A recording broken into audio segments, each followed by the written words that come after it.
May I have your attention, please? Good evening, ladies and gentlemen. Please take your seats and settle down. We are about to begin this evening's program. A warm welcome to today's panel discussion about world peace. As a mark of respect to our esteemed speakers, please put your smartphones on the silent mode. Now, as I announce the names, the dignitaries may please come on the stage and take their respective seats. Dr. Shashi Tharoor.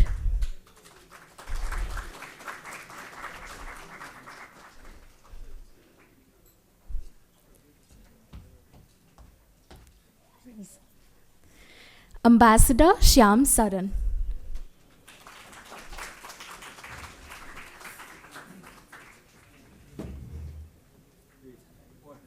His Excellency, Mr. KFH da Nóbrega, Ambassador of Brazil.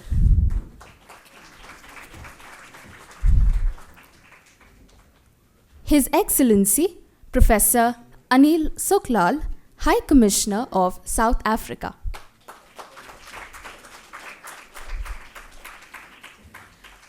Ambassador Vijay Nambiar, former permanent representative of India to the UN. Dr. Denise Jorgens, Director, International House at University of Chicago. Ambassador Surendra Kumar, Founder, President of IIFA. Before the formal discussion begins, we would like to greet our distinguished panelists with flowers. First, Ambassador Surendra Kumar will present a bouquet to Dr. Shashi Tharoor, MP and Chairman, Parliamentary Standing Committee on Excellent Affairs. Ambassador Kumar will also present a bouquet to Ambassador Shyam Saran, President of the IIC.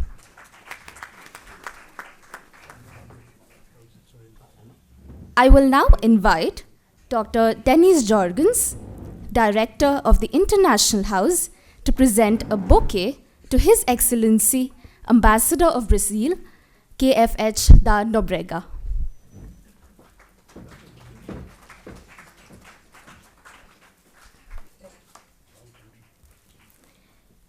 Dr. Jorgens will also present a bouquet to Her Excellency, the High Commissioner of South Africa, Professor Anil Suklal. Professor Anil Suklal. And lastly, Dr. Jorgens will present a bouquet to Ambassador Vijay Nambiar.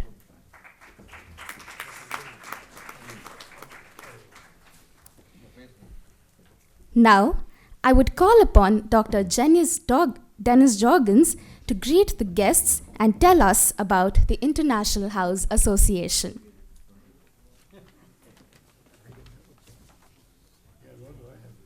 Thank you so much and welcome. Thank you all for joining us this evening. As mentioned, my name is Denise Jorgens and I'm the Director of International House at the University of Chicago and a founding director of the International House Association. Today's program is sponsored by the International House Association, the Indo-American Friendship Association here in Delhi, the University of Chicago Center here in Delhi, and the India International Center. This program is also part of the inaugural series of programs of the International House Association Global Forum Series. Beginning this past autumn, the historic International House Association has relaunched as a global organization. The International House Association represents a collection of historic international houses and centers around the world.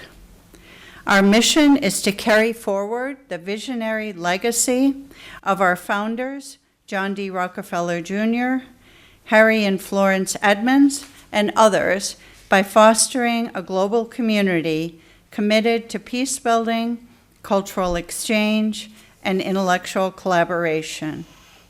Our vision is for a world united by mutual understanding and respect, where all cultures are celebrated and conflicts are resolved through peaceful dialogue. I'm so pleased that representatives from International House of Berkeley and the International Students House in London are here to join with me and with all of us at tonight's program. As a part of our year-long launch activities, the International House Association is pleased to announce our Global Forum series, which includes tonight's program. The International House Association Global Forum contributes to our broader role as conveners, sources of analysis of current events, curators of cultural content, as educators, and as institutions committed to furthering understanding across the broad set of communities that we serve around the world. For our 2025-2026 Global Forum series, we have selected the theme, Pathways to Peace, Lessons in Reconciliation. Throughout the year, the Global Forum will convene a series of 6 programs around the world and will include leading thinkers, scholars, and practitioners to discuss one of humanity's most profound challenges and greatest hopes, the ability to reconcile after conflict. We are so pleased that today's panel session on world peace is most desirable, but why is it so difficult to achieve, represents the second program in our Global Forum series. On behalf of the Global International House community, I want to welcome you again and thank you for joining us tonight. And now I'd like to introduce Ambassador Surendra Kumar, founder and president of the Indo-American Friendship Association, who will formally begin tonight's program. Thank you all for joining us. Good evening, everybody. Good evening. Thanks, Denise. Thank you all for coming. A special thanks to our distinguished panelists. First of all, Dr. Shashi Tharoor. He needs no introduction. He is now Malayali Ratna. He just got Malayali Man of the Year award. He is everywhere, please. He is on television, he is newspaper, he is everywhere. He is a mobile encyclopedia, better than Wikipedia. Journalists ask him questions before they can finish question, he start answering them. And they are very logical, rational answers. Now, everybody knows him. He is 4-time member of parliament, chairman of the Parliamentary Standing Committee on Foreign Affairs, former MOSEA and HRD, and 28 years in the UN, 28 years peacekeeping. He has seen closely associated with this. But if I wish him he wins the next election, whenever it happens, but even if he doesn't, he has now second option, profession. Playback singing. In Nalanda University, he sang a famous song, एक हसीना से मुलाकात हो गई, अब न पूछो क्या हुआ आगे, बहुत कुछ बात हो गई. लोग पूछेंगे, शशि थरूर जी इसके बाद आप क्या गाएंगे? फरीदा खानम्स फेमस गज़ल, आज जाने की जिद ना करो, या देवानंद फेमस सॉन्ग, अभी तो दिल भरा नहीं, अभी न जाओ छोड़कर. Welcome to you. My colleague, friend and neighbor, Ambassador Shyam Saran. He also needs no introduction. He is the president of this place where we are all sitting. But he never retired. He was foreign secretary. He was prime minister special envoy for civil nuclear deal. He was special envoy for climate change. He was chairman of National Security Advisory Board. He was chairman RIS. He was a CPR and life trustee here. And he is arguably the most knowledgeable authority on China. He just came back yesterday from Shanghai after advising Xi Jinping how the elephant of India can dance with the Chinese dragon. Thank you, Shyam. Ambassador Vijay Nambiar, he's one of the most distinguished diplomat of India. He is a senior to Shyam, senior to me, and maybe senior to many others. He has been ambassador so many places. He was ambassador in Algeria, he was ambassador in Afghanistan, he was ambassador in Pakistan, he was ambassador in China, he was High Commissioner in Malaysia, and he was for 11 years in the UN. And he was chief of the cabinet of the Secretary General, to whom my friend Shashi Tharoor graciously lost in the election long back. Thank you, Vijay Nambiarji, for coming here. Now coming to my friend Ambassador of Brazil, he is a distinguished diplomat. He is served as Secretary of State for Europe, Middle East, Africa. He has been associated with IPSA, BRICS, and trade policies. He has served in Washington, Berlin, Warsaw, Geneva, and Lima, and also taught at Rio Branco Institute. Thank you, sir, for coming. Professor Anil Shuklal, High Commissioner of South Africa. I thought Shashi is the only doctor on the panel. No. Professor Shuklal has 2 PhDs. One PhD in international studies, one in release affairs. He has been associated with IPSA, BRICS, trade policies, and he has been focal point for IURA. He has served as ambassador to EU, Belgium, and he is also taught at University of South Africa. Now, both Ambassador of Brazil and High Commissioner of South Africa come from the countries which have hosted G20 summits.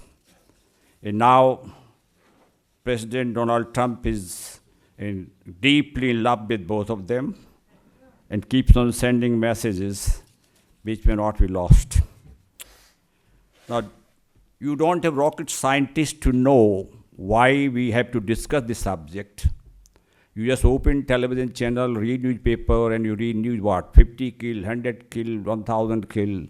Sometimes you can't even see the visuals on television. Even Pope was constrained to, in his message Christmas, talk about 2 million Palestinians in Gaza are standing in the rain and cold. You have raging violence all over. People have to see. Many people don't see. Now, long back, Mahatma Gandhi said, if violence is being committed before your eyes, and you don't say anything against it, and you have means to stop it, but you don't stop it, then you are as guilty of committing violence as the perpetrator of violence. Now, why is all happening? I feel because the moral compass of what is right, what is wrong is gone. Nobody asked this. Mahatma Gandhi again said, noble goals must be pursued with noble means. But nobody perhaps follows them. They have embraced, Shyam would know, Chinese leader Deng Xiaoping saying, so long as the cat catches the rat, it doesn't matter whether it's black or white. So this is the time when might is right, my way is highway, I will do what I will do. It is closer to what they say in Haryana and rustic Hindi, Jaki, Lathi, Baki, Bhains. Buffalo belongs to one who has a danda. This is not diplomacy, but that is what it is.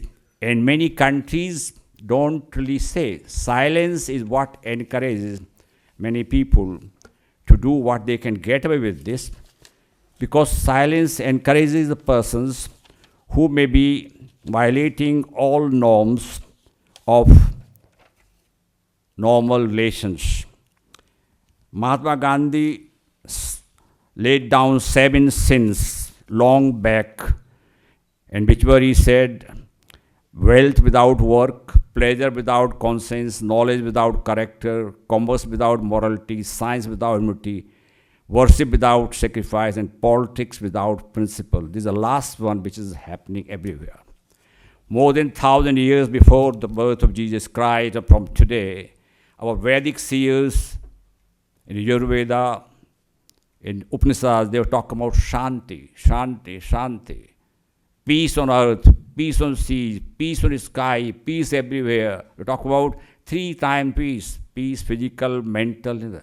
That was concept 4,000 years back, when many countries didn't know how to read or write, or you have the slave trade going on, or you have gladiators trying to kill each other, as happened in Roman Empire.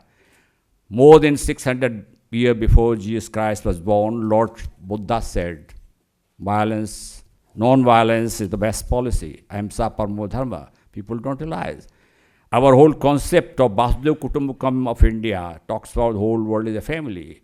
We had this theme for the last G20 when we hosted Delhi, one earth, one family, one future. These are only individual peace.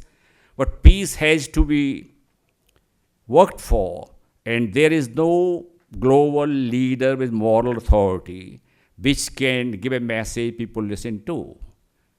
Nobel Peace Laureate, the Dalai Lama always said, without compassion, kindness, the humanity cannot survive. I don't know how far people listen to that. Just a few months back, Dr. Tharoor was in South Africa. He gave Desmond Tutu memorial lecture. A delightful lecture, thoughtful lecture, talk about peace.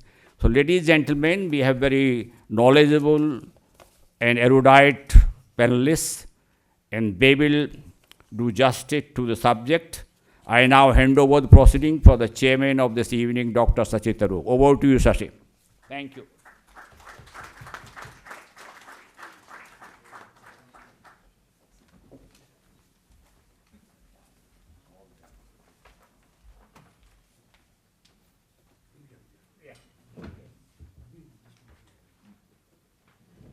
Oh, I'm so sorry. You are the chairman. My sincere apologies. I was asking Shyam whether he was moderating or Surendra was. I didn't realize I had drawn the short straw. Sincere apologies to everyone. Well, I'm delighted to invite my dear friend Vijay Nambiar, who served his very distinguished career as in the Foreign Service, was former PR of India to the UN, and subsequently Chief of Staff to Secretary General Ban Ki-moon, to share his thoughts. Vijay Nambiar, floor is yours. 10 minutes to each. Thank you, Shashi. Now you're telling me.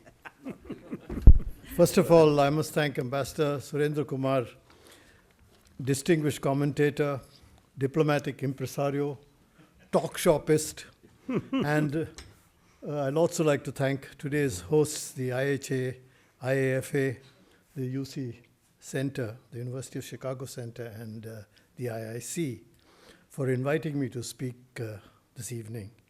You do me a great honor. I'm privileged to be in such a distinguished company. As chair, we have Shashi, who I used to know personally around 20 years ago when we were both international civil servants. He has transitioned since and become an eminent politician, statesman, and celebrity. Ambassador Shamsaran, whom I have known since the start of my career, almost 50 years ago. Both of us being in the China stream, I preceded him some 3 years in Hong Kong studying Chinese. Then, as now, I have admired him deeply for his wisdom, erudition, professionalism, and intellectual integrity. I have not been personally acquainted before this with the High Commissioners of South Africa or the Ambassador of Brazil. But let me say that I've been touched by the experiences of being associated with some great South African and Brazilian diplomats. Immediately the names of Dr. Abdul Minty, of Musa Mullah Muzi, as he was called, when he was ANC representative here, and subsequently we shared this together in Pakistan. And of course, the irrepressible Dumisano Khumalo, whom we'd known for so many years in New York. As far as Brazil is concerned, I shared several postings with Sergio Duarte, both in New York and subsequently in Beijing. His son was also ambassador in Delhi, and subsequently, I think, DPR in New York, where we had a chance to meet with each other. I was also closely associated with my dear friend Maria Luisa Viotti, who is today Brazilian ambassador in Washington. Coming to the subject, why is world peace so difficult to achieve? Trump has shaken the world so badly in the past weeks and months that even the war-peace binary has changed its meaning. While shaking an entire hemisphere with his Donroe doctrine, Trump claims he is not engaged in war or regime change. He has hijacked the entire discourse by shifting the modality of coercion, making it indeterminate. Trump's manner of psychological intimidation amounts almost to a bizarre variation of Sun Tzu, Bhutan Chu Renjuping. That is, we can make your states ungovernable without even firing a single shot. There is intimidation without war, pressure without responsibility, the distinction between power and conflict is eroded, and collective punishment meted against people without accountability. Indeed, what we are seeing today is a complete abdication of the moral responsibility of leadership. Till early January this year, the fragility of peace across the world was mostly felt in places like Gaza, Ukraine, Myanmar, Sudan. We saw the world witnessing not only human suffering, but an exhaustion of our moral and institutional capacity to respond. The most recent events surrounding the US attack on Venezuela reveals a new dimension of the problem facing the world community. It represents a fresh and cynical stage in the game of international resource wars, where one dominant power goes on a rampage to preserve its hegemony as it faces determined challenges from another power or powers waiting in the wings to undermine the basis of an international system that has existed over decades. But these are not geopolitical conflicts alone. They are moral breakdowns. They reveal something deeper. A world where legality is applied selectively and moral authority has become partisan. For decades, Western liberal democracies claimed to embody a universalist ethic grounded in equal dignity and cosmopolitan openness. That order has lost credibility through inconsistency. Indeed, throughout history, all great powers, past or current, have been afflicted by an inherent pathology, namely that of exceptionalism, double standards, and hubris. I recall my experience as special advisor to Kofi Annan almost 20 years ago, in 2006, when I was asked to head a 3-member team to try and stop the fighting in Lebanon between Israel and Hezbollah. That conflict was triggered by Hezbollah's cross-border raids and abduction of 2 Israeli soldiers and prompted the Israeli government to launch intense and artillery strikes over large stretches of Gaza and southern Lebanon. Israel seemed to believe that its newfangled military doctrines of effect-based operations, EBO, and sensor-designed operations, SDO, would swiftly neutralize the enemy. But this assumption proved completely false. The 34-day war ended neither with a decisive Israeli victory nor the collapse of Hamas or Hezbollah. Though the Bush administration shielded Israel, enabling it to destroy a large part of southern Lebanon, neither Hamas nor Hezbollah was eliminated. In fact, just by surviving, they were able to claim a psychological victory. By early August 2006, UN Security Council Resolution 1701 provided Israel a face-saving diplomatic framework to terminate hostilities and establish a buffer zone and legitimized Israel's withdrawal. But though Israel's deterrence posture was seriously eroded, there was no reassessment of its basic posture. In fact, in succeeding operations in 2008, 2012, 2014, as well as the latest, Gideon's Chariot, last year, each more lethal than earlier ones, but they too were ultimately indeterminate, posing the critical question, where will this process end?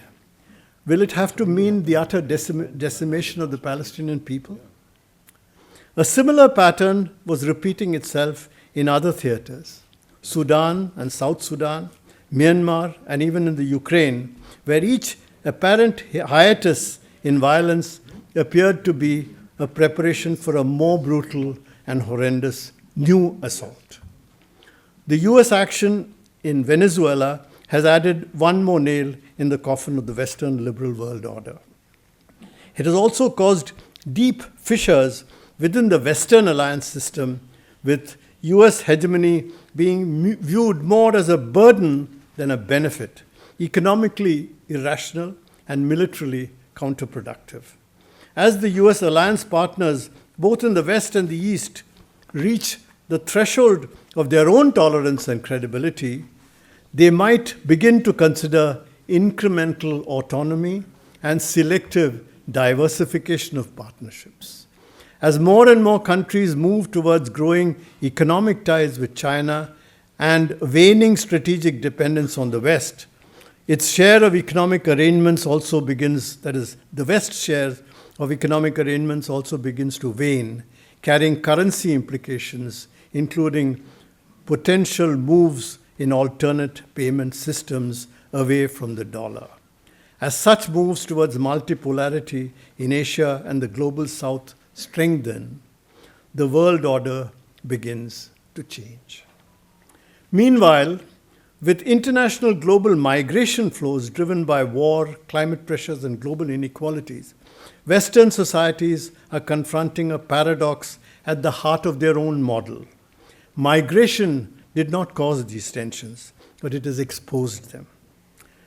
Populists in these societies are converting their anxieties into a moralized politics of exclusion and a complete retreat from liberal universalism as a binding moral principle. Today, as the structures of power across the world evolve and new centers emerge, the rise of alternate powers has not produced any alternate ethic, only competing claims to legitimacy.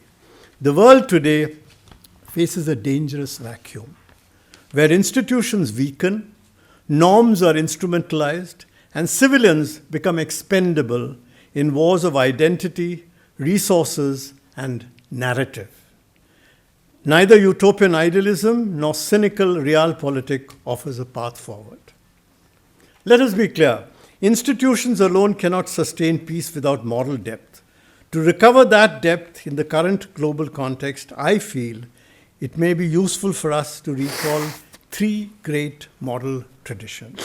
The liberal legalism of the Kantian tradition of the West, the Confucian moral realism recently recalled by Professor Yan Xuetung in China, and the Indian tradition of dharmic realism recalled by External Affairs Minister Jaishankar from the Mahabharata.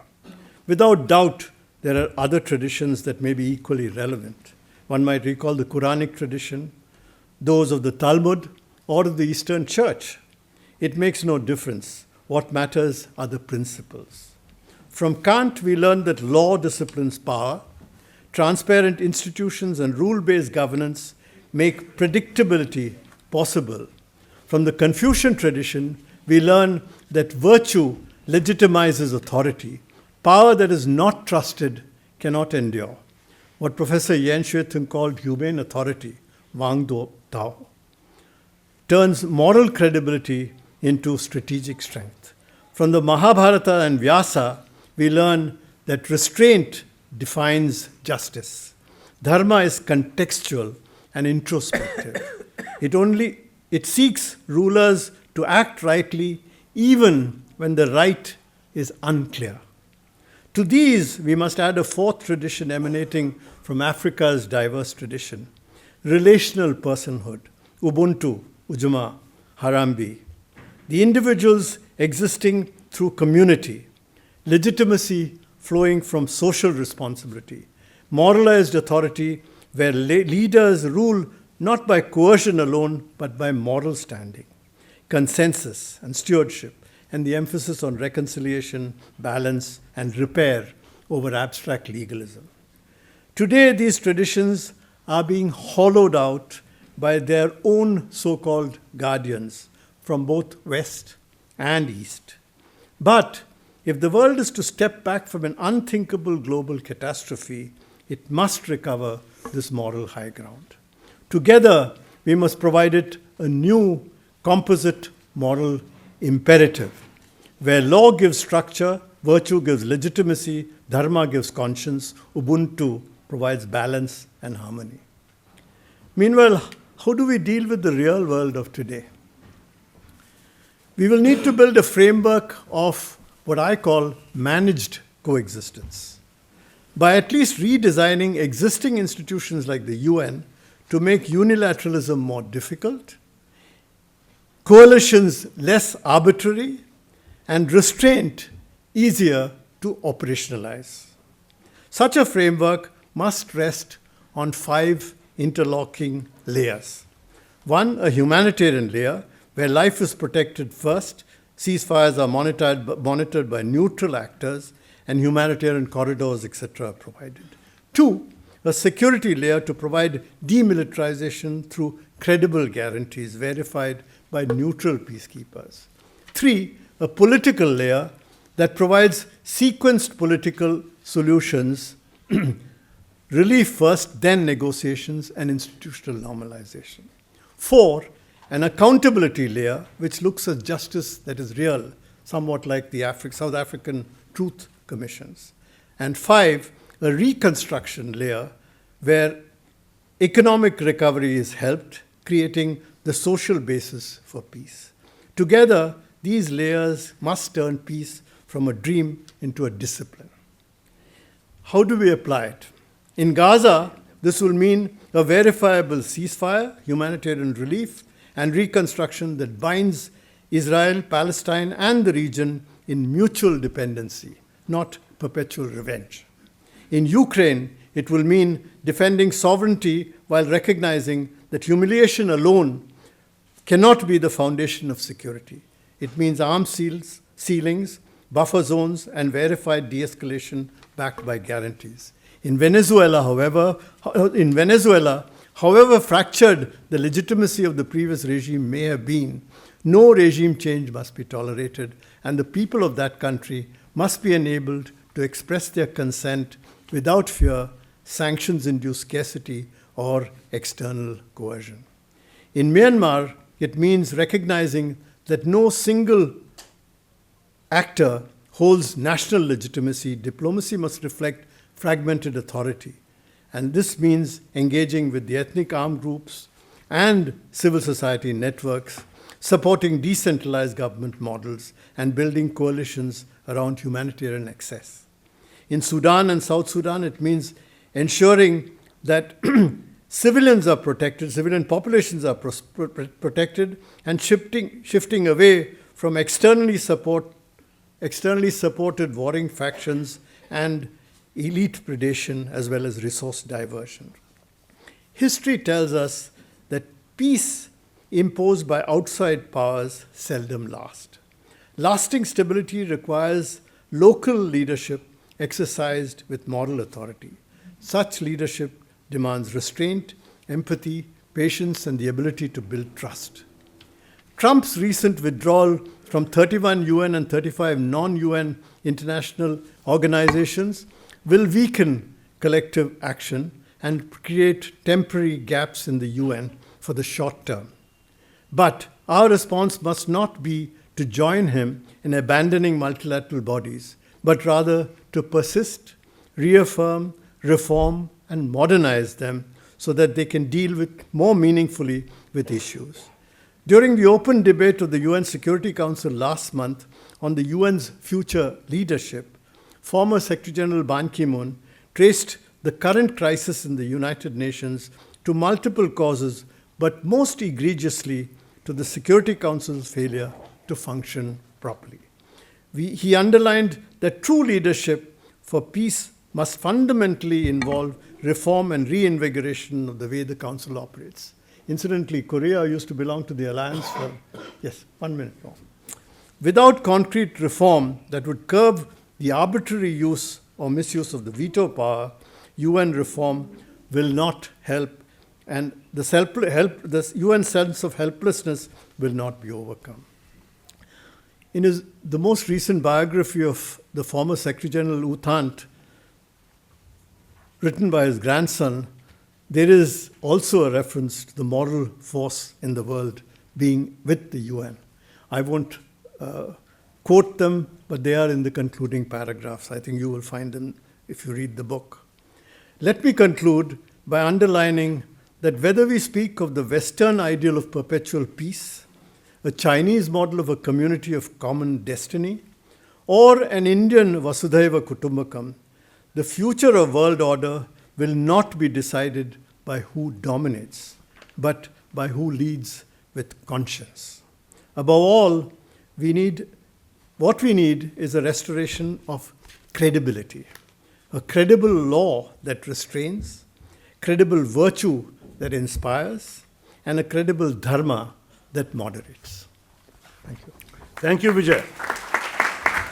I'm going to turn now to Professor Anil Suklal, the High Commissioner of South Africa, to present his perspective. I've been nudged by Surendra Kumar, who put all this together, into reminding everybody that you really have 10 minutes. So do try to keep your wisdom within that parameter. The Thank floor you, is yours. Chair. I will be a disciplined diplomat and take 10 Is minutes. that an oxymoron? Thank you, first of all, to IHA and IAFA for giving me this privilege to be part of this eminent panel tonight. My greetings to all of you. When reflecting on this topic, I thought I should share two perspectives. Firstly, my own experiences, having been born and raised under the apartheid regime, and being part of South Africa's freedom struggle, to reflect a bit on that, and specifically to two great personalities of South Africa that have been towering figures in modern history. Mahatma Gandhi, and I say South African, and Nelson Mandela. But of course, before I come to that, we have many on the dais here that are experts from the UN system. I want to remind ourselves, we just celebrated the 80th anniversary of the United Nations not too long ago, as well as the 80th anniversary of Hiroshima and Nagasaki. I want to remind ourselves of what we committed to, because this question on world peace that we are asking ourselves is a question that has existed since time immemorial, and we haven't found the answer to it. But that does not mean that we should not continue reflecting on it and finding ways and means to make sure we find a way of getting world peace. I want to start by reminding ourselves in terms of the commitment we made just some 80 years ago, following the devastation of World War II, when we adopted the Charter of the United Nations. What did we say to ourselves? We, the people of the United Nations, determined to serve succeeding generations from the scourge of war, which twice in our lifetime had brought untold sorrow to mankind, and to reaffirm faith in fundamental human rights, in the dignity and worth of the human person, in the equal rights of men and women, and of nations large and small, and to establish conditions under which justice and respect for the obligations arising from treaties and other sources of international law can be maintained, and to promote social progress and better standards of life in larger freedom, and for these ends to practice tolerance and live together in peace with one another as good neighbors, and to unite our strength to maintain international peace and security, and to ensure, by the acceptance of principles and the institution of methods, that armed force shall not be used save in the common interest, and to employ international machinery for the promotion of the economic and social advancement of all peoples. That's the lofty ideals we adopted not too long ago. But where is the UN Charter today? What have we done to it? It was our charter, created by us. But the very group of nations, the 50 or so that got together in San Francisco to craft this charter, are at the forefront of relegating the purposes and principles of the United Nations Charter to the dustbin today, unfortunately.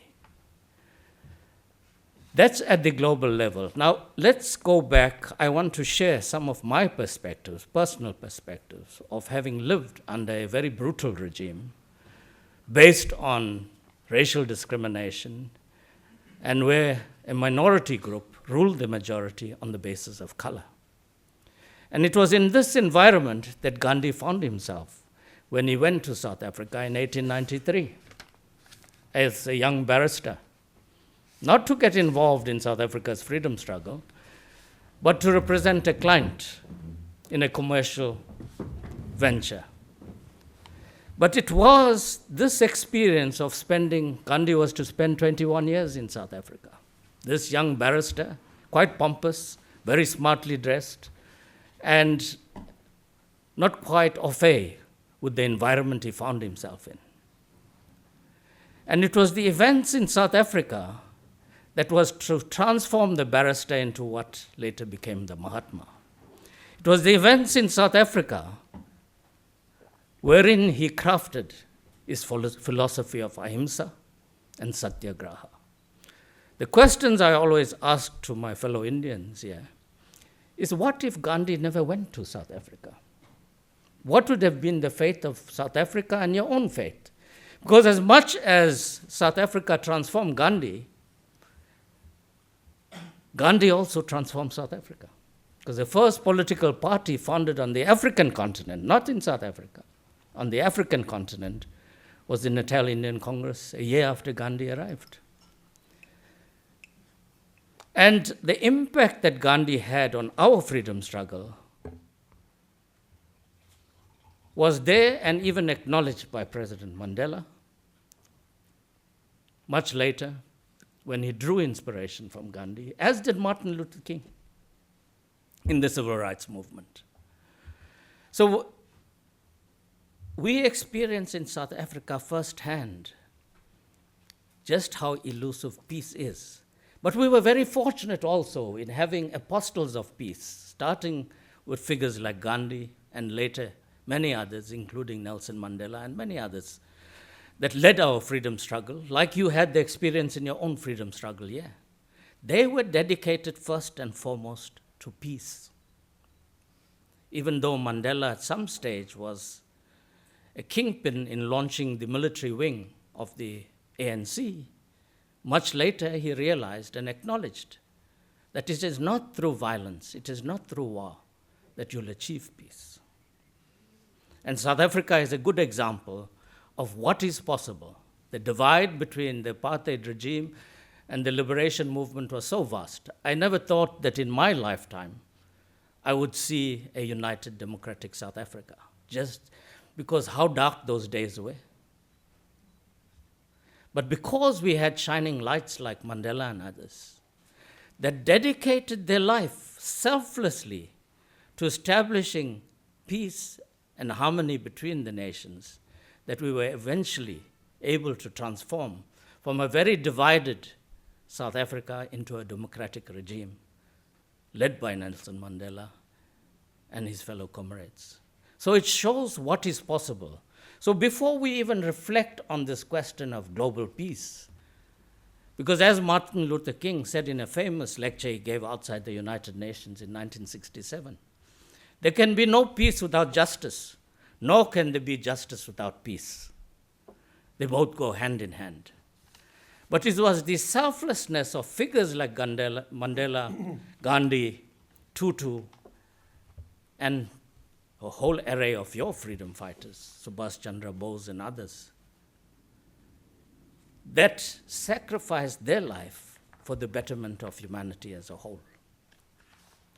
I am free and enjoying a democratic South Africa because of the sacrifices made by all those that many of whom gave their lives. Mandela incarcerated for 27 years so that we could enjoy a democratic, peaceful society. So that peace has to start at the national level, at the local level, before we even start speaking about global peace, because it can only percolate upwards onto the international stage if we practice the principles as enunciated in the Charter and many other such documents, the Universal Declaration for Human Rights, our respective constitutions, and other such guiding documents that are very lofty documents, but exist in theory. And that is the challenge we are facing today. And before Dr. Tarur could go to South Africa to deliver the annual Desmond Tutu lecture, I asked him a question: are we caught up again in a unilateral moment?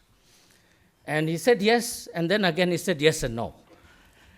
And given the events of early January this year, I firmly believe we are in a unilateral moment. Earlier today, India launched its, Dr. Jaishankar hosted us, all BRICS countries, to launch the logo, theme, and website of the Indian chairship of BRICS. And I was speaking to my Russian colleague, and he was asking me, why is BRICS not issuing a statement in terms of what's transpired in Venezuela? And I reminded that in 2023, when we were chairing BRICS, and the events of 7th October prompted South Africa as chair to call an extraordinary summit of BRICS leaders to discuss the situation in Gaza. The global south makes up about 85% of the global population. But by and large, we are seeing the dismantling of the international system, the dismantling of the United Nations system, the dismantling of the multilateral system, and with that, the dismantling of peace. And until such time we start acting as a collective in defending what we committed to in the UN Charter, what we committed to as the global community coming together. Many are saying the UN is dead. Of course, the Security Council is paralyzed.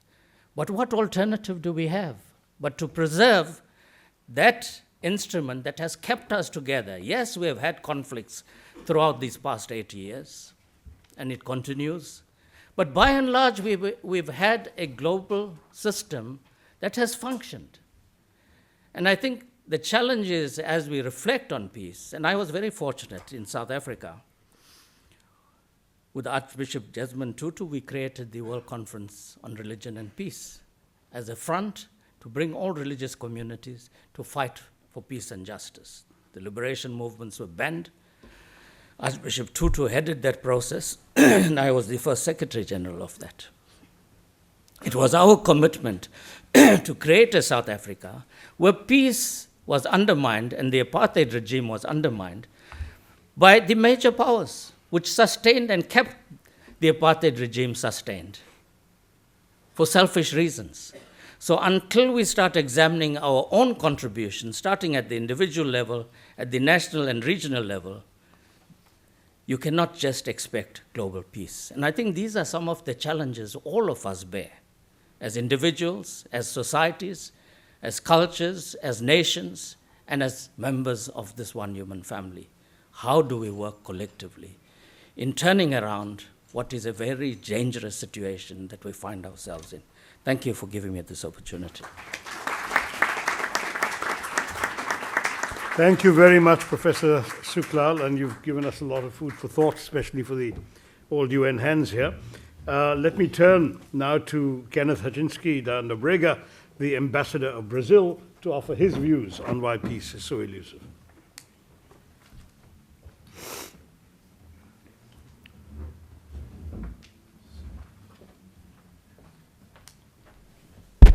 Good evening.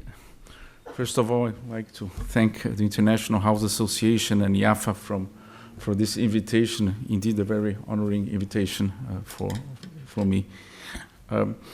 I offer some comments, start by offering some comments on the international context to set the stage for sharing with you how Brazil is navigating these uncharted waters of our contemporary geopolitical scenario. Of course, these comments are made in my personal capacity. My starting point is a classic view of the dynamics of international relations. Competition and cooperation coexist in a myriad of combinations in infinite shades. We live in times when competition in its most extreme form, conflict, is occupying an increasingly larger space in the international arena. And this is precisely when humanity faces common and urgent existential challenges that require countries to act in synergy: climate change, food security, health crisis, transnational crime, terrorism, and so on. So we are living in times when, let me just recall, I think this is a little bit information, obvious information, but let me just recall we are living in times when unresolved conflicts from the past have intensified or become more open and violent in various parts of the world involving major global powers. The so-called rules of engagement, which provided a certain degree of stability and proportionality in chronic conflicts, are increasingly being ignored. Historical resentments that has previously been dormant are now coming to the surface, or have come to the surface, and are giving rise to new conflicts. And even in South America, we are witnessing a conflict situation caused by an extra-regional intervention. As we know, South America has always stood out as a continent with a strong tradition of resolving disputes through diplomatic channels. We have had throughout our history a number of border disputes in South America, but most of them, or perhaps the overwhelming majority of them, were resolved through arbitration. The last time Brazil waged a war was in 1870. And I think the last major war, we could call a war, in South America was in the 1930s. And so this is where South America always stood in terms of promoting peaceful dispute settlement always. Against this background, sharing a little bit the brainstorm we are carrying out in our foreign ministry, but of course, in my personal capacity, would say the task of making cooperation regain space start with nurturing trust. It's always important to recall that the basic principles of civilized coexistence were developed and learned by the international community throughout history at the cost of many wars and much bloodshed. I'm talking about Pacta sunt servanda, good faith, sovereignty, non-interference, international affairs, and so on. And of course, the ends justify the means is not one of these principles. So, against this broad background, let me just share with you some what Brazil is doing to navigate these uncharted waters. A main point from the political discourse point of view, Brazil has been consistently speaking up for the primacy of international law, for, of course, peaceful resolution of disputes, the importance of sovereignty, non-ingerence in international affairs of countries. And we have been also speaking up, criticizing clearly unilateral actions, but always at the same time making clear that we are ready to sit down around the negotiating table to find solutions through dialogue. Another element of Brazil's position, how Brazil is navigating, is the idea that reinforcing multilateralism has to do with broadening the concept of multilateralism by trying to promote more and more participation of civil society, civil societies in multilateral discussions. The idea that, to convey the idea that foreign relations matter. Societies, countries cannot think that the consequences of a world mired in conflicts will not reach them.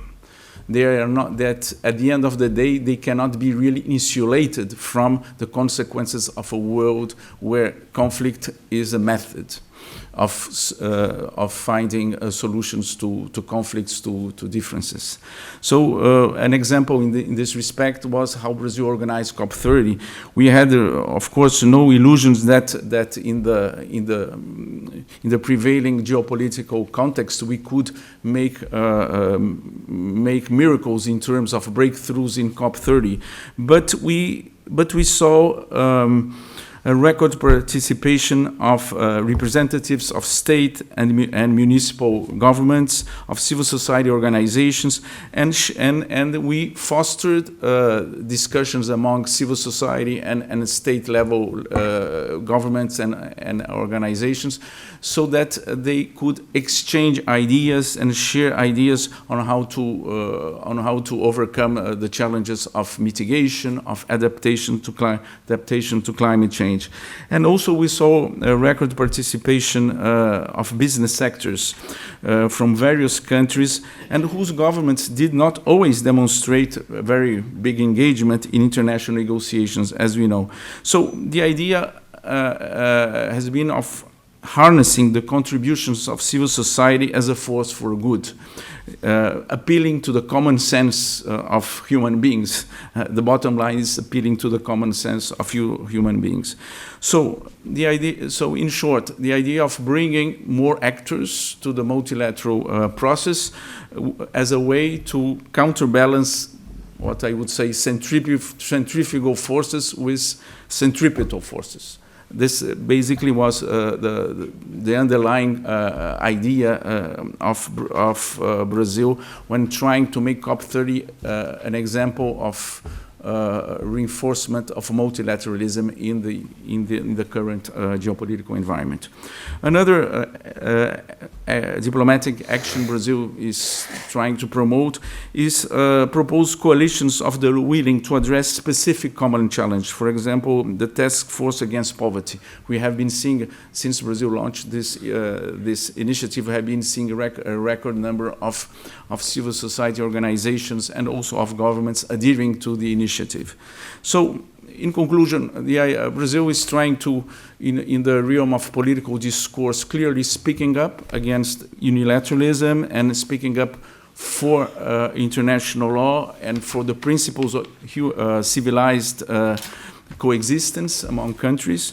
We have been trying to appeal to the broader civil society to show that the challenges of the realm of foreign relations are also their challenges, because they will be affected at some point in time by this. And third, by trying to mobilize people around specific causes, specific objectives. So.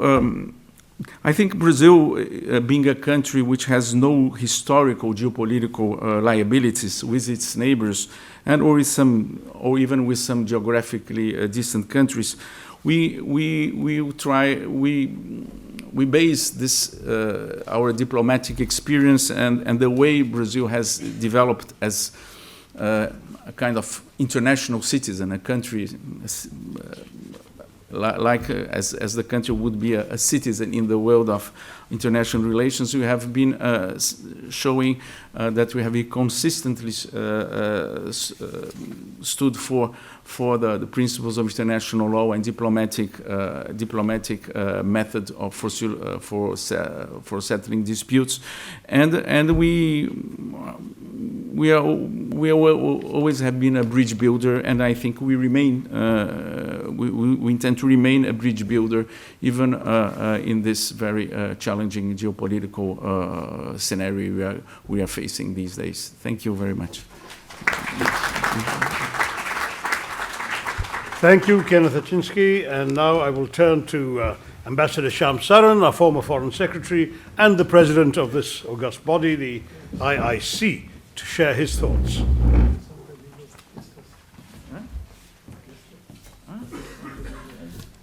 Good evening to all of you. At the outset, I would like to thank the International House Association and the Indo-American Friendship Association. First of all, for organizing this interaction on, of course, a very important challenge that we are facing, and for inviting me to share my views with all of you. Let me say that perhaps a better way to deal with this subject is to perhaps turn it around and say war and conflict are the most undesirable. Why is it so easy to provoke them? I think that would then perhaps give you the answer why is it so difficult to get peace. Many factors, I think, today, in fact, lead to this kind of conflictual situation that we find ourselves in.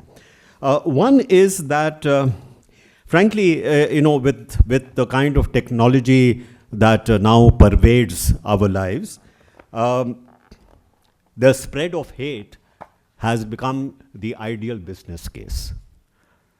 So if you want to really develop social media, you want to enhance and accelerate artificial intelligence, the best way to really generate data, what kind of data gets generated quickly and in mass? It is hate and hostility. Love and affection, I'm afraid, does not get many likes or on social media. So I think we have to recognize that reality, that when we are talking about how do we create that movement for peace, if we have this challenge, it is very difficult to see how we can really mobilize this thing for peace. The second thing is that our profession of several of the people who are represented here, diplomacy, is today a much devalued profession. Diplomacy was supposed to be the first line of defense, in a sense, for ensuring peace and security. Now diplomacy usually limps behind conflict situations which have already erupted. So the role of diplomacy in order to safeguard peace, to avoid conflict, that particular role is now almost completely at a discount. So unfortunately, I think we diplomats and the profession of diplomacy is, as they say, becoming toast. And unless we really create a much more energized, diplomatic effort, I cannot see how we really deal with this issue. The third is my own experience with the United Nations, which I have shared with Vijay, and of course, Shashi has been very much, an insider as far as the UN system is concerned. I also had the privilege of working with very distinguished colleagues from South Africa, from Brazil, and Sergio Duarte, whose name was mentioned, was a very close friend of mine in Geneva when we were in the Committee on Disarmament. And later on, I think he was Under Secretary General for Disarmament Affairs. And his son, as was pointed out by Vijay, was actually ambassador here. So many connections amongst our diplomatic colleagues. And that points to the fact that, after all, diplomacy is all about relationships between human beings. And in that relationship, unless there is credibility, unless there is trust, even if you are on opposite sides of the table, it is very difficult really to perform the most important task of diplomacy, which is to prevent war. Any diplomat who actually drums up noise for war is no diplomat. So I think that we have to be clear about, that we are, whenever somebody becomes an apologist for conflict, apologist for hate, apologist for war, he's not a diplomat. So I think we need to return back to what the role of a diplomat really is. Lastly, as I said, I have had the privilege of working with several colleagues in the UN system. And to me, the most elevating experience was the role which was played, for example, in the Committee on Disarmament, by the group known as the Group of 21 of non-aligned and neutral nations. And the moral pressure and the moral kind of constraint that was put on the superpowers and the East and the West, that confrontation which was there in the Cold War, was precisely this particular group. They exercised tremendous amount of moral authority during a time where also there were threats of conflict breaking out and even a nuclear war breaking out. So that today, if we are looking at who has a vested interest in peace, I would say the vested interest in peace is precisely the constituency of newly emerging and developing countries. That is the constituency which really has a stake in peace. 3 leaders are already represented here, the IPSA leaders. You have India, you have Brazil, and South Africa. Is it possible today to think in terms of yet another movement that can be really anchored by these leaders to once again have that kind of movement for peace? I'm a realist, but I do think that the situation that we are facing today demands that kind of an initiative again. And I would hope that our 3 countries will lead that. Thank you very much for your attention. Thank you, Shyam, for your very succinct presentation. I now have to introduce myself, which I will do by heading to the podium. Or shall I speak from here? Whichever. Would it be easier if I just spoke from here, perhaps, since I have my notes I've been extensively taking as well. Great. Well, ladies and gentlemen, distinguished guests, friends from the International House Association, and of course the Indo-American Friendship Association, very good evening to you. It's a pleasure to be with you here, and I'm grateful for the invitation to reflect together on a subject that couldn't be more relevant to our times. And I'd like to thank Ambassador Surendra Kumar, founder and president of the Indo-American Friendship Association, and, as we've been told by Vijay Nambiar, this post-retirement diplomatic impresario, for bringing us together and for his continuing effort to keep conversations alive across borders at a moment when the world often seems more comfortable talking past itself. We're here to discuss a proposition that almost sounds rhetorical. And you've heard the question from each speaker, world peace is most desirable, but why is it so difficult to achieve? Yes, world peace is most desirable. Few statements invite such instant agreement. It's a sort of sentence you can utter without fear of contradiction. And yet the very ease with which we endorse it makes the second question unavoidable. If peace is so universally desired, why does it remain so persistently difficult to achieve? Now, this is not a new puzzle, but it's one that refuses to age. It has survived moments of optimism and reappeared after episodes of deep disillusionment. The fact that humanity continues to ask this question tells us something important. Peace is not defeated by ignorance of its value. It is challenged by the realities of power, by the insecurities of states, by the temptations of dominance, by, as Shyam Saran just reminded us, the devaluing of diplomacy, and by the uncomfortable truth that cooperation is far harder to sustain than conflict is to ignite. We inhabit a world that has become profoundly fluid. It is increasingly difficult for any nation, not only India, to say with certainty where it stands in a shifting geopolitical order. Old certainties have thinned, alliances blur, and ambiguity has become the defining condition of our time. In some ways, the Indian mind has learned to live with this uncertainty rather well. This moment of flux has also placed India in a rather distinctive position, situated between East and West, north and south, India occupies a rare strategic space. In a world that is increasingly divided and unpredictable, it has the potential to act as a stabilizing presence, keeping channels of communication open with all sides, encouraging dialogue, and showing that careful diplomacy and patient negotiation can often achieve what confrontation cannot. To understand why peace remains so difficult to achieve, it's useful to briefly return to the origins of the modern international order. The broad superstructure of what came to be known as the liberal international order was established at the end of the Second World War, when the victors of that conflict, who turned their wartime alliance into a peacetime organization. We often forget that though the media referred to them as the Allies from 1943, the powers fighting the victorious side in World War II called themselves the United Nations. And that was the very name they continued when they adopted the Charter in 1945. And they largely imposed their rules upon the rest of the world.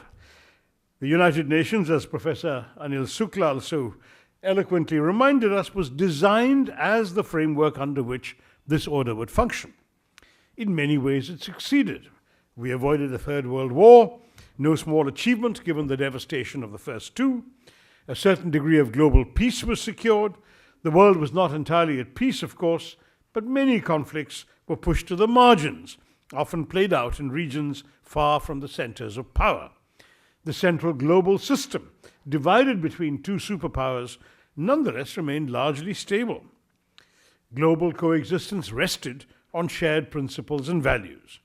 Foremost amongst them was the sovereignty of states. There was also a commitment, at least in principle, to avoiding the use of force in settling international disputes, to treating borders as sacrosanct, and to seeking cooperation on challenges that transcended national boundaries. The idea was that the world was full of what Kofi Annan used to call problems without passports, and they needed solutions that also crossed all frontiers. These included environmental protection, human rights, urbanization, desertification, global warming. No nation could fence off its climate, wall off its rights or its interests, and these problems therefore formed the common ground of the post-war rules-based international order. Yet this framework never fully concealed the reality beneath it. From 1945 to 1990, the world was structured around a superpower confrontation between the United States and the Soviet Union. Only those two possessed the capacity to shape the global geopolitical order. That balance collapsed with the end of the Cold War. The fall of the Berlin Wall ushered in the end of bipolarity and gave rise to what was briefly described as a unipolar moment. For roughly 2 decades thereafter, the United States dominated global affairs politically, militarily, economically, and technologically. The Soviet Union dissolved into 15 states. Russia retained nuclear weapons and a permanent seat in the Security Council, but no longer commanded the stature of the USSR. Meanwhile, China rose steadily, at first quietly and often in cooperation with the existing superpower, the sort of peaceful rise doctrine, before asserting itself more openly in recent years. The apparent stability of that period masked deeper structural changes that have now shaped our uncertain present. Peace is, yes, universally desired, but it's rarely unconditional. Every nation proclaims its commitment to peace, yet few are willing to pursue it at the cost of power, pride, or perceived security. Peace is framed as acceptable only when national interests remain untouched. The moment peace requires compromise, whether over territory, status, or historical narrative, it becomes politically inconvenient. The international system itself, as we've heard already this evening, compounds this difficulty. It is built around sovereign nation-states, each accountable first of all to itself. Competition is not an aberration, but a structural feature of the system. Even institutions created to preserve peace reflect power inequalities among states that ensure outcomes are often shaped more by strength than by fairness. When rules are applied unevenly, trust erodes and the promise of peace weakens. Yet perhaps the most profound obstacle lies in the paradox of power itself. Those entrusted with maintaining global order often possess the greatest capacity to disrupt it. The institutions established after the Second World War were noble in conception but unequal in design. They reflected the hierarchies of power prevailing at the time of their creation. They reflected the geopolitical realities of 1945. Authority was concentrated in the hands of a few, while responsibility was shared by many. And as Vijay Nambiar told us, all great powers are afflicted by exceptionalism, double standards, and hubris. This imbalance has consequences. When powerful states act as both guardians and exceptions to the rules, the legitimacy of the system suffers. Peace becomes something to be managed rather than shared, imposed rather than negotiated. Order is confused with justice, and stability with fairness. But as Anil Suklal reminded us, no peace can be possible without justice. Yet an unequal peace is rarely just. Weaker states in such a world are asked to trust a system that does not always protect them, while stronger states are tempted to act unilaterally when the rules no longer suit them. And we've seen this so many times in this century. Libya, Syria, Gaza, Ukraine, Venezuela for that matter, and perhaps Iran tomorrow, who knows? The fact is, when that happens, nations fall back on the oldest instrument of international relations, which is force. And as Vijay Nambiar again pointed out, liberal internationalism is in retreat. The great powers have all shed their sense of moral responsibility. Yet these abstractions acquire sharper meaning when viewed through India's own strategic realities. Of all the members of the Quad and the BRICS groupings, India alone faces a direct military threat from China.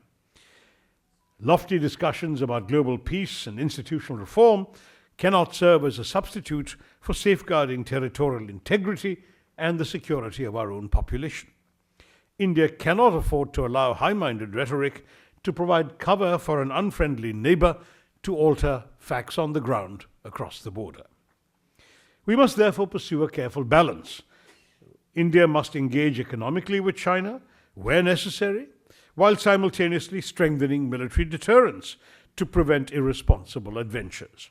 The pursuit of peace does not negate the need for preparedness. On the contrary, credible deterrence can be an essential condition for preventing conflict. The historical record of attempts to impose peace through force offers little reassurance. The chaos that followed the American victory, the military victory in Iraq in 2003, stands as a stark reminder of the limits of coercion.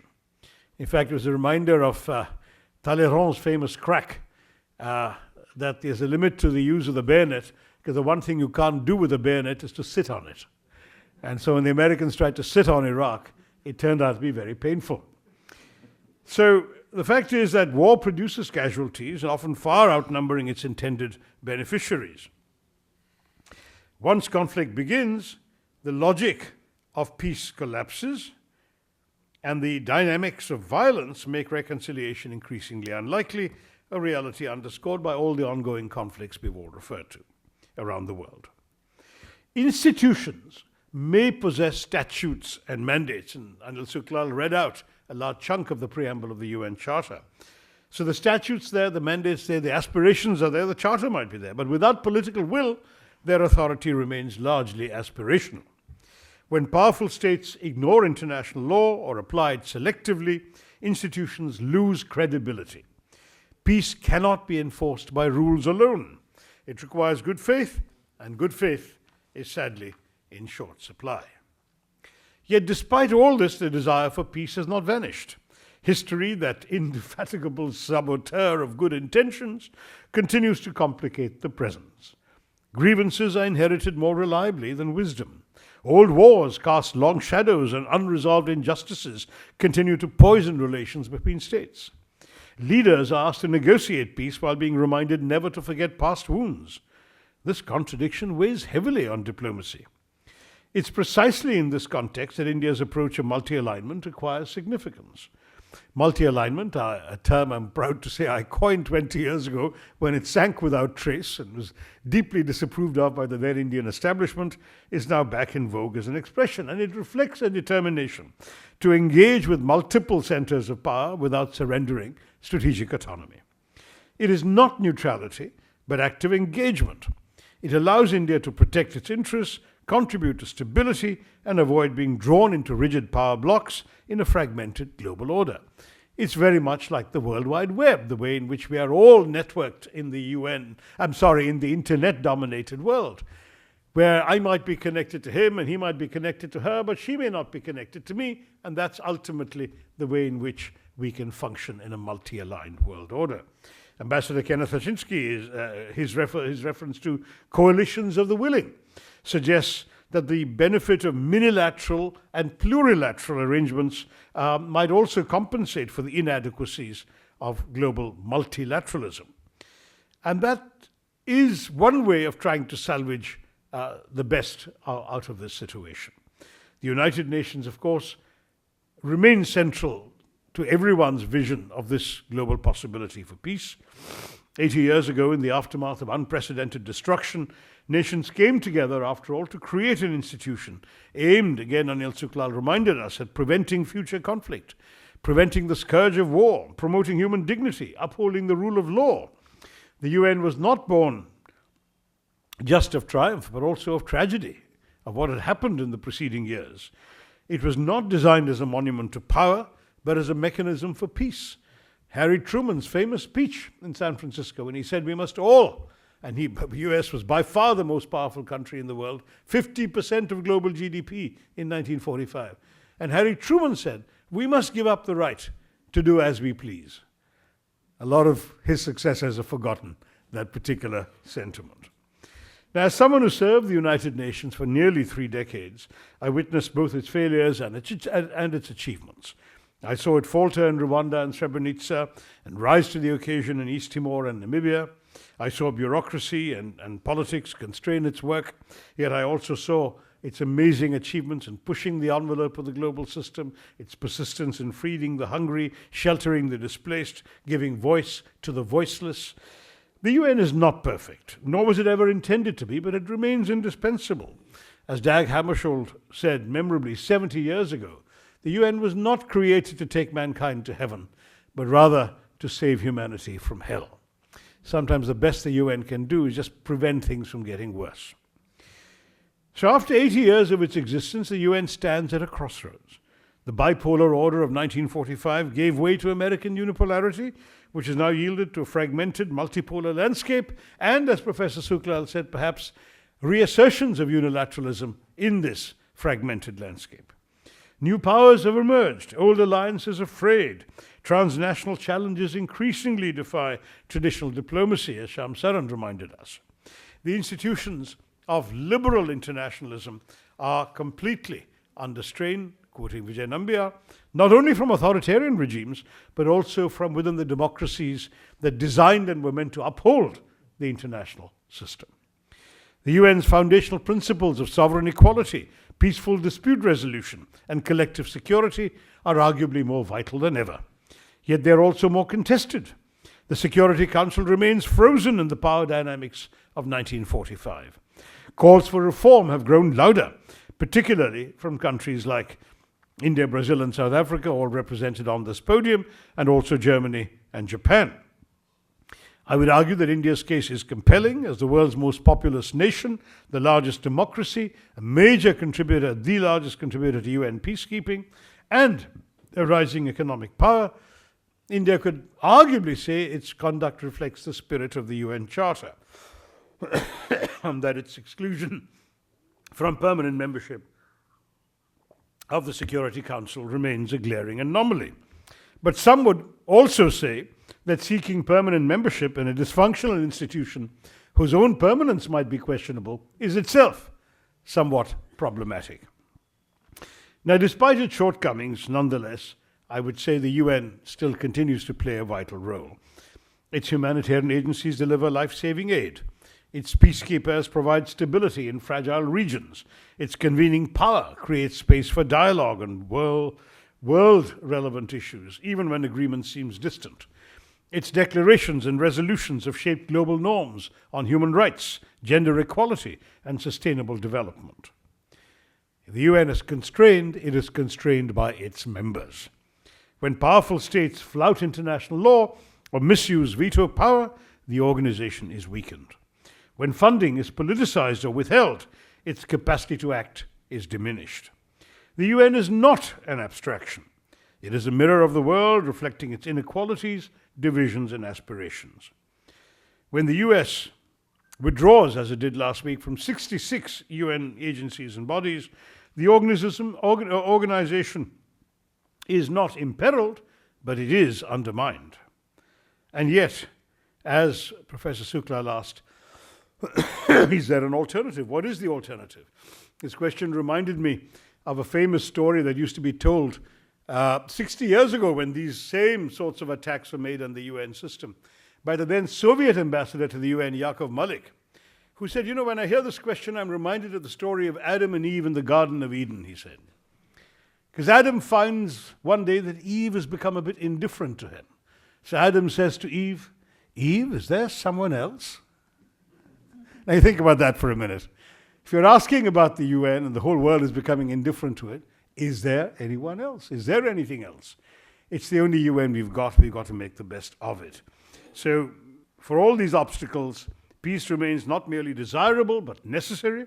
The choice before humanity is not simply between war and peace, but between cooperation and collective ruin. Climate change, pandemics, and nuclear proliferation do not respect borders. They punish no single country or flag.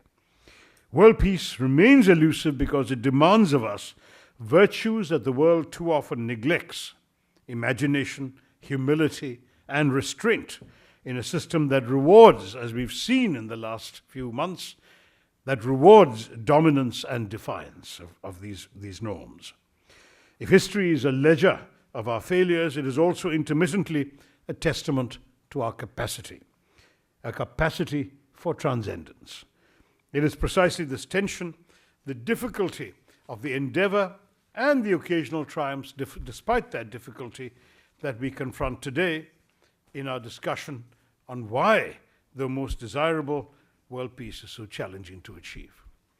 So let us say the difficulties are easy to point out.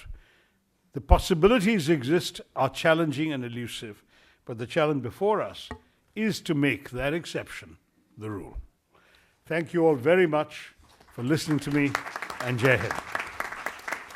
Ladies and gentlemen, give a big hand to our chairman and all the panelists.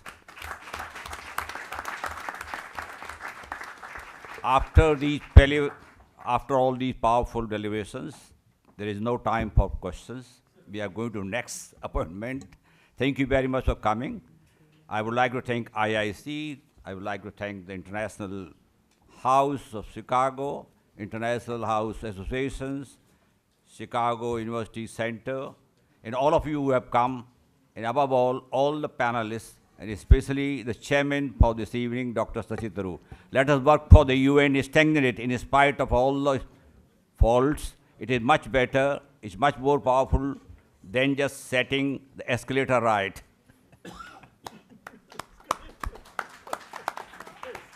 Someone to another meeting at 9, so it'll be very brief. Yeah, you can just sort out. We have to all stand. Come on. I have, there's a dinner to go to with the speakers now. He's a secretary. Okay, come. Let me just finish the report. Come here, come here. Photograph.